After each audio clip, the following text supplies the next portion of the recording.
وہ تو انتہائی شفیق استاد، انتہائی شفیق والد.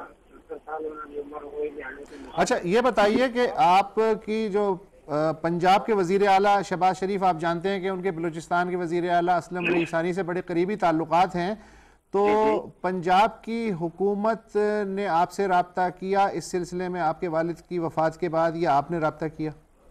جی وہ آئے تھے پنجاب کی حکومت کی طرف سے. رانا ثناء اللہ صاحب نے ہمارے گاؤں میں وزٹ کیا تھا، وہ فاتحہ خوانی کے لیے آئے تھے. جی جی جی اس کے بعد کوئی رابطہ نہیں ہوا، فاتحہ خوانی کے لیے وہ آئے تھے. تو ان سے آپ نے کوئی یہ نہیں پوچھا کہ آپ کے تو بڑا یارانہ ہے حکومت بلوچستان سے، تو اس مسئلے پہ بات کریں؟ وہ انہوں نے خود کہا تھا کہ ہم حکومت بلوچستان سے اس موضوع کے اوپر بات کریں گے. یہ بات ہوئی تھی ان کی. بہت شکریہ باری صاحب، اللہ آپ کے والد کو جوار رحمت میں جگہ دے. آیت اللہ درانی صاحب، آپ پارلیمنٹ، درانی صاحب جی جی آپ پارلیمنٹ اور وفاقی کابینہ میں بلوچستان کی نمائندگی کر رہے ہیں. جی صوبے میں بھی پیپلز پارٹی کی حکومت ہے. اچھا، اسلم رئی ثانی صاحب 2-3 دن پہلے ایک دفعہ پھر کہہ چکے ہیں کہ ہماری حکومت کے متوازی کئی حکومتیں وہاں کام کر رہی ہیں. ان کی مراد ظاہر قانون نافذ کرنے والے اداروں سے تھی. تو آپ اتنے مجبور اور بے بس کیسے ہیں اقتدار میں ہونے کے باوجود کہ سب کچھ ہو رہا ہے، ٹارگٹ کلنگز بھی ہو رہی ہیں، سب کچھ ہو رہا ہے؟ وسعت اللہ خان، دراصل وسعت قلبی کی کمی کی وجہ سے بلوچستان میں یہ معاملات ہو رہے ہیں. یہ وسعت قلبی مرکز کی طرف سے صوبے کے ساتھ گزشتہ ادوار کے جو معاملات ہیں ان کی وجہ سے پیش آ رہی ہیں. اب یہ چیزیں کہ جب آپ وزیر اعلیٰ بلوچستان نے کہی کہ متوازی حکومتیں ہیں، بہرحال آج پارلیمنٹ میں سینٹ کے سیشن میں ابھی کچھ دیر پہلے میں وہیں سے آ رہا ہوں، وزیر اعظم صاحب نے اس بات کی نشاندہی کی کہ انہوں نے شرم الشیخ میں انڈین وزیر اعظم سے بلوچستان کے معاملات میں مداخلت پر ان کو گوش گزار بھی کیا تھا، اور ان کو جو چیزیں ڈاکومنٹری پروف چاہیے تھا وہ بھی انہوں نے شرم الشیخ میں ان کو فراہم کی ہیں.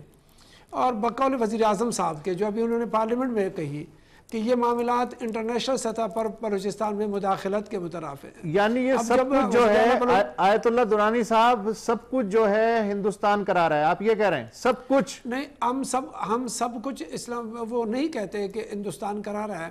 البتہ وہ جو آپ نے کہا کہ پیرالل حکومتیں ہوتی ہیں، پیرالل حکومت سے مراد یہ ہے، اسلم رئی ثانی صاحب نے بیان دیا تھا کہ ایف سی کی پیرالل حکومت قائم ہے جس کی وجہ سے ہماری حکومت کی ریٹ محدود ہو گئی ہے.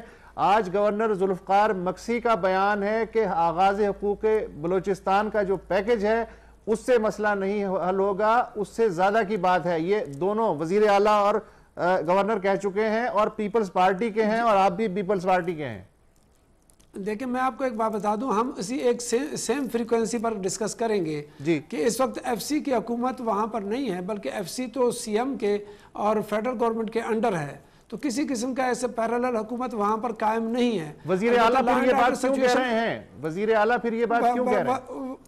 وزیر اعلیٰ صاحب نے خود ہی بلوچستان کے لیے ایف سی کے تعیناتی کی درخواست کی ہے.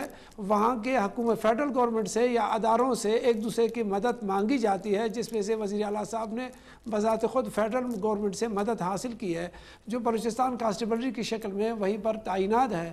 اور کبھی کبھار جب لا اینڈ آرڈر سچویشن خراب ہو جاتی ہے تو صوبہ مرکز سے خود ڈیمانڈ کر لیتا ہے.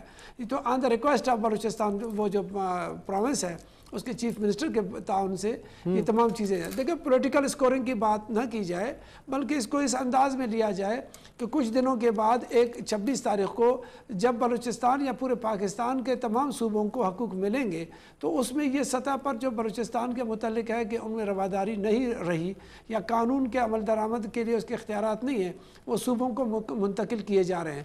کہ جہاں تک اس کو آغاز حقوق بلوچستان کے نام سے گردانا جائے یا اس کو مستقبل میں صوبائی خود مختاری کے حوالے سے پہچانا جائے یا 73 کے آئین کے مکمل بحالی کے نام سے اس کو پیش کیا جائے. البتہ کچھ دنوں کے بعد جو معاملات مستقبل قریب میں جو صوبوں کے متعلق جا رہے ہیں حکومت سازی کے، تو وہ بہتر انداز میں ہوں گے، صوبے اپنے اختیارداری کو بھی استعمال کر سکیں گے۔ آیت اللہ صاحب میں آپ سے ایک اور سوال کرنا چاہ رہا ہوں، لیکن صوبائی حکومت یا فیڈرل گورنمنٹ کی طرف سے آپ کو صرف اتنا بتا دوں۔ آیت اللہ صاحب ہیلو، میں آپ سے دوبارہ ایک اور سوال کروں گا۔ ضمیر صاحب ہیں اس وقت سکھر سے، ایک کالر ہیں، وہ بھی گفتگو سن رہے ہیں۔ جی ضمیر صاحب۔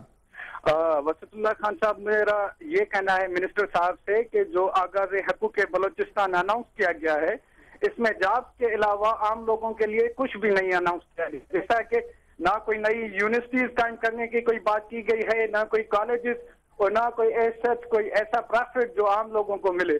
یہ جابس جو ہیں انہی لوگوں کو جائے گی جو پناہ گیر ہیں اور آباد ہیں بلوچستان میں۔ عام بلوچ کو تو یہ جابس وغیرہ بھی نہیں ملیں گی، جیسا کہ اور بھی بہت شکریہ ضمیر صاحب، بہت شکریہ۔ اور ابھی تو آغاز حقوق بلوچستان پیکج جو ہے صرف اناؤنس ہوا ہے، اس پہ عمل درآمد نہیں ہوا، لہٰذا یہ خدشات آپ کے ہو سکتا ہے کہ حال اور ماضی کے حوالے سے ٹھیک ہوں، مگر ابھی تو عمل درآمد بھی نہیں ہوا آغاز حقوق بلوچستان پیکج پہ، تو پیشگی خدشات میرا خیال ہے اتنے بھی زیادہ درست نہیں ہیں۔ ایک وقفے کے بعد بلوچستان کے مسئلے پہ گفتگو جاری ہے۔